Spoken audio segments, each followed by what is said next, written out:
சிறப்பிக்கப்படும் தை திருநாளே பொங்கல் பண்டிகை. ஆமாம், உழவுக்கும் இயற்கைக்கும் நன்றி தெரிவிக்கும் நாளே இப்பொங்கல் திருநாள் ஆகும். இத்திருநாளை முன்னிட்டு நம் பள்ளியில் நடைபெறும் இந்த பொங்கல் திருநாள் நிகழ்ச்சிக்கு வருகை தந்திருக்கும் அனைவருக்கும் வணக்கம். நாம் இந்த நிகழ்ச்சியை தமிழ் தாய் வாழ்த்துடன் தொடங்குவோம். தமிழ் தாய் வாழ்த்தை பாட வருகின்றனர் நம் பள்ளி மாணவர்கள்.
அனைவரையும் வரவேற்று பேச வருகிறார் பிரகல்யா.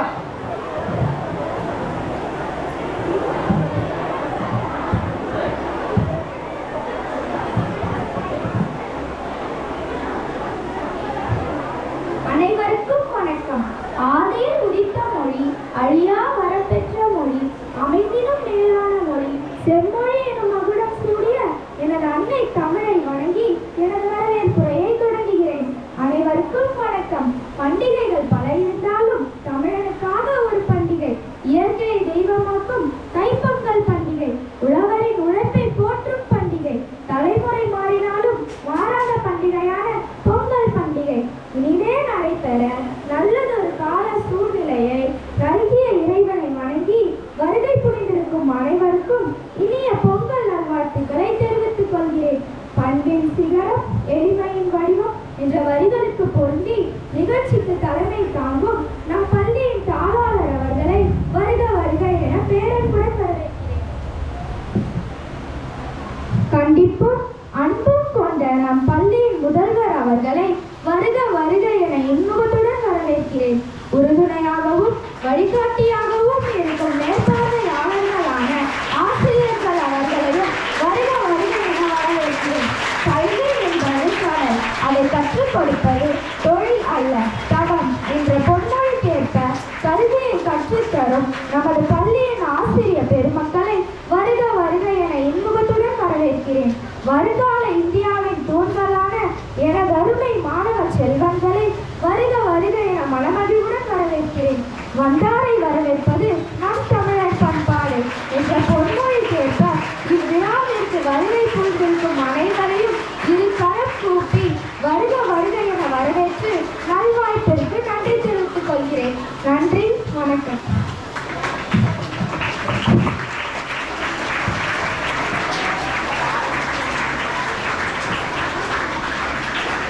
நன்றி பிரகல்யா. ஐவகை நிலங்கள் என்னென்ன தேஜஸ்வினி? இது தெரியாதா? முல்லை, குறிஞ்சி, மருதம், நெய்தல், பாலை. சரியாக சொன்னாய் தேஜஸ்வினி. இதில் முல்லை நிலத்தின் தொழில் மருத நிலத்தின் தொழில் பற்றி உனக்கு தெரியுமா? ஓ, தெரியுமே. முல்லை நிலத்தில் பசுக்களை மேய்த்தல், பயிர் செய்தல், கதிர் அறுத்தல், மருத நிலத்தில் விவசாயத்தையும் நீர் மேலாண்மையையும் அடிப்படையாக கொண்ட பலமான வாழ்க்கையை வாழ்தல். அப்போ அந்த திணை மக்களின் வாழ்க்கை அடிப்படையில் தான் இந்த பொங்கல், ஏறு தழுவுதல் போன்ற நிகழ்வுகள் எல்லாம் நடந்திருக்கும் இல்லையா? ஆமாம் ஷர்மி. உழவர்கள் நிலத்தை வளப்படுத்தி தங்களுக்கு வாழ்வளித்த படைப்பின் இறைவனுக்கு அறுவடையின் முதற்கனியை அளித்து நன்றி செலுத்துகின்றனர். அத்தகைய பொங்கலின் சிறப்பை பற்றி பொங்கல் உரை ஆற்ற வருகின்றனர் வின்சிகா, கிறிஸ்டி.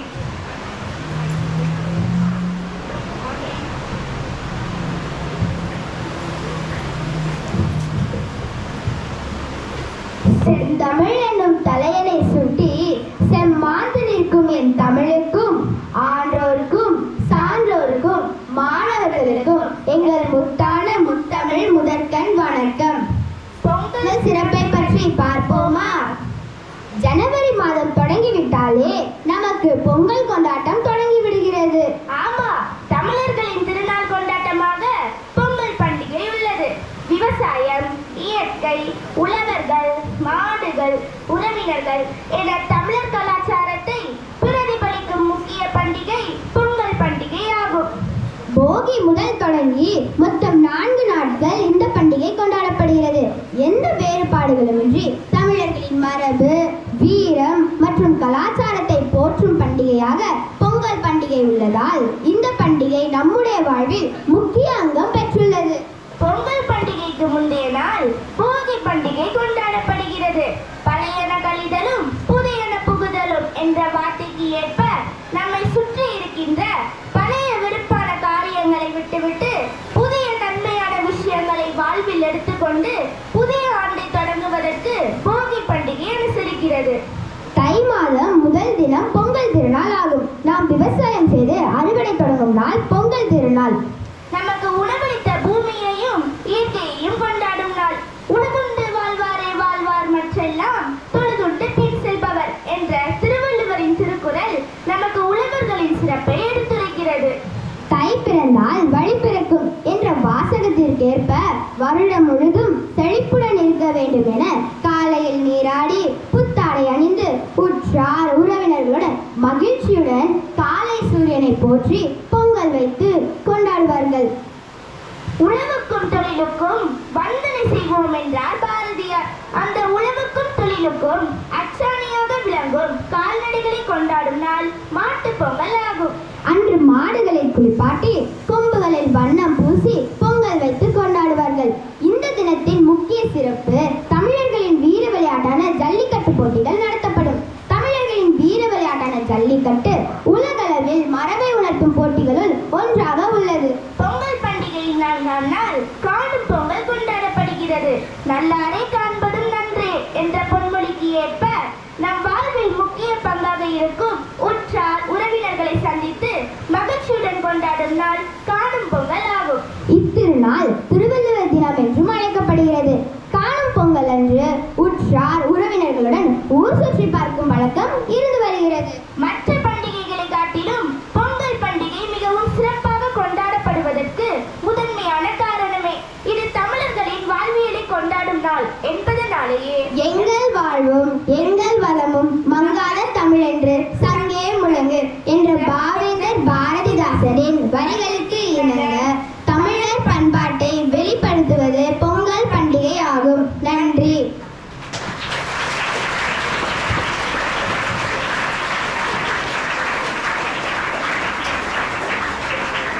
சிறப்பாக உரையாற்றிய வின்சிகா கிறிஸ்டிக்கு நன்றி. பொங்கல் விழா உழவர்களுக்கு மட்டுமல்ல, அவர்களது உழைப்பின் பயனை குறிக்கும் எல்லா மக்களுக்கும் ஒரு பெரும் விழா. உழவர்கள் மழையின் உதவியால் ஆடி மாதம் முதல் உழைத்து சேர்த்த நெல்லை மார்கழியில் வீட்டிற்கு கொண்டு வந்து தமது உழைப்பின் பயனை நுகரத் தொடங்கும் நாளே தைப்பொங்கல். சரி, முக்கணிகள் என்னவென்று சொல்லு பார்க்கலாம். மா, பலா, வாழை இந்த 3ம் தான் முக்கணிகள். பொங்கலின் சுவை போல முதல் கனியா மாவின் சுவையுடன் கவிதை சொல்ல வருகிறார் யுவஸ்ரீ. பூத்து குலுங்கும் பூக்களை போல அழகான புன்னகை வீற்றிருக்கும் எம் பள்ளி மாணவர்களுக்கும் சான்றோர்களுக்கும் ஆசிரியர் பெருமக்களுக்கும் என் முதற்கண் வணக்கம். பொங்கல் கவிதை மலர்கின்றது. அல்லென்றால் அதன் பொருள் இரவாகும். பகலவன் தான் பொங்கலுக்கு உறவாகும். பகலவன் தான் பொங்கலுக்கு உறவாகும். பொங்கல் என்றால் அது ஒரு தொழிலாகும். திங்களது மாதம் என்றால் தையாகும். திங்களது மாதம் என்றால் தையாகும். திங்களோ திங்கள் என்றால் தை திங்கள். பொங்கலோ பொங்கல் என்றால் பெரும் பொங்கல். பொங்கலோ பொங்கல் என்றால் பெரும் பொங்கல். பொங்கலிலே தோன்றுவது புகையாகும். போகி என்று அதுவே நம் பகையாகும். போகி என்று அதுவே நம் பகையாகும். போகி என்றால் அதன் பொருள் தீயாகும். புகையினிலே மாய்வது நம் தீமையாகும், புகையினிலே மாய்வது நம் தீமையாகும். திங்களை தான் பழிக்கின்ற இரவுண்டோ, பொங்கலின்றி தமிழுக்கு வாழ்வுண்டோ, பொங்கலின்றி தமிழுக்கு வாழ்வுண்டோ. திங்களைத்தான் உள்ளவரை இரவிருக்கும், பொங்கலின்றி தமிழுக்கு உறவிருக்கும், பொங்கலோடு தமிழின்றி உறவிருக்கும். கனவுகளும் நமக்காக விழித்திருக்கும், கடைசி வரை தமிழ் மொழியே செழித்திருக்கும், கடைசி வரை தமிழ் மொழியே செழித்திருக்கும். நன்றி, வணக்கம்.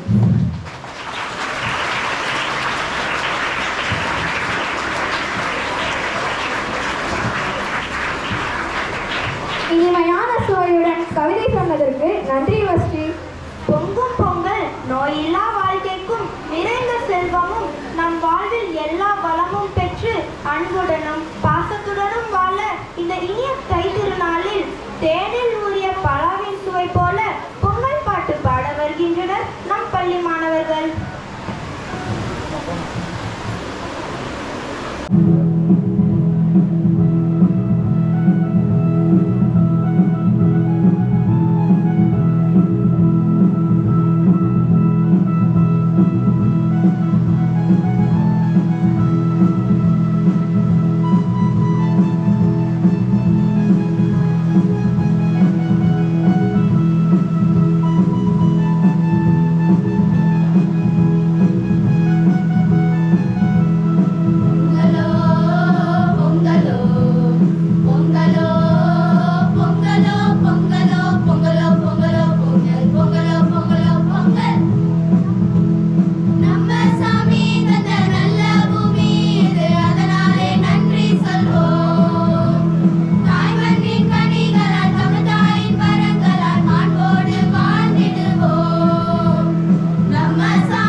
வாழையை போல கண்களுக்கு விருந்தாக பொங்கல் பானை பொங்கட்டும், எங்கும் மகிழ்ச்சியில் தமிழர்கள் திலக்கட்டும் என்று தமிழர் திருநாள் பாட்டிற்கு நடனமாட வருகிறார்கள் நம் பள்ளி மாணவர்கள்.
உறவு